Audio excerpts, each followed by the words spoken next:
കഴിഞ്ഞ ദിവസം സുപ്രീം കോടതിയുടെ ഒരു സുപ്രധാന നിരീക്ഷണമുണ്ടായിരുന്നു. ഭാര്യ വീട്ടുജോലിക്കാരിയല്ല, ജീവിത പങ്കാളിയാണ്. ഇതാണ് ഇന്നത്തെ വിഷയം. Hi, I am Jayachandran MC.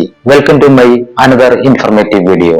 വിവാഹ ജീവിതത്തിലും പങ്കാളിത്തത്തിലും പരസ്പരം ബഹുമാനത്തിന്റെയും തുല്യതയുടെയും പ്രാധാന്യം ഓർമ്മിപ്പിക്കുന്ന ഒരു സുപ്രധാന നിരീക്ഷണം സുപ്രീം കോടതിയുടെ ഭാഗത്തു നിന്നുണ്ടായിരിക്കുകയാണ്. ഒരു വിവാഹമോചന കേസിന്റെ വാദം കേൾക്കുന്നതിനിടെ ജസ്റ്റിസ് സന്ദീപ് മേത്ത, ജസ്റ്റിസ് വിക്രംനാഥ് എന്നിവരടങ്ങിയ ബെഞ്ചാണ് സമൂഹത്തിന് കൃത്യമായ സന്ദേശം നൽകുന്ന ഈ വാക്കുകൾ പങ്കുവച്ചത്.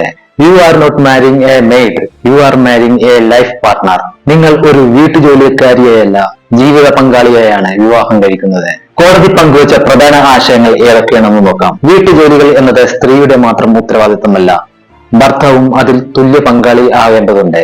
ഭാര്യ പാചകം ചെയ്യാത്തതോ വീട്ടുജോലികൾ ചെയ്യാത്തതോ മാത്രം ക്രൂരതയായി കണക്കാക്കി വിവാഹമോചനം അനുവദിക്കാനാകില്ല. ഒരു വീട്ടമ്മ എന്നാൽ വീടിനെ സ്നേഹത്തോടെ പരിപാലിക്കുന്നവളാണ്, അല്ലാതെ അവൾ വീട്ടിലെ ശമ്പളമില്ലാത്ത ഒരു ജോലിക്കാരിയല്ല.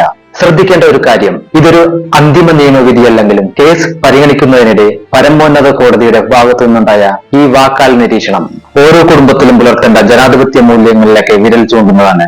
വിവാഹം എന്നത് അധികാരാവകാശങ്ങളുടെ സ്ഥാപനമല്ല, മറിച്ച് പരസ്പര ബഹുമാനത്തിലും തുല്യതയിലും കെട്ടിപ്പടുക്കേണ്ട ഒന്നാണെന്ന് ഈ വാക്കുകൾ വീണ്ടും ഓർമ്മിപ്പിക്കുന്നു.